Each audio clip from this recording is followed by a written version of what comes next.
এখন লিটার কত করে এখন? আপনার হলো 122 টাকা 83 পয়সা। আসসালামু আলাইকুম রহমতুল্লাহ, কেমন আছেন সবাই? সবাইকে জানাই মাহে রমজানের শুভেচ্ছা।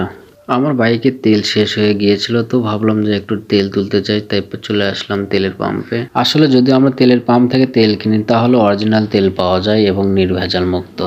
1 লিটারে কয় কিলো যায় এখন? এই 30-35।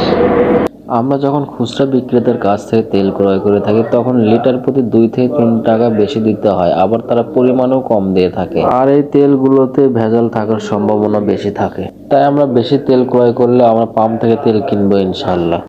এখন লিটার কত করে এখন? আপনার হলো 122 টাকা 83 পয়সা। আজকে আমি 900 টাকার তেল ক্রয় করেছি।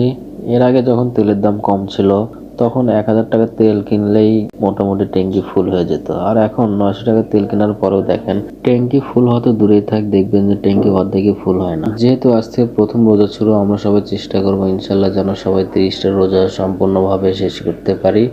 সবার জন্য শুভকামনা ও দোয়া রইল। ভিডিওটি শেষ পর্যন্ত দেখার জন্য সবাইকে অসংখ্য ধন্যবাদ। আসসালামু আলাইকুম ওয়া রাহমাতুল্লাহ। সবাই ভালো থাকবেন এবং সুস্থ থাকবেন। আল্লাহ হাফেজ।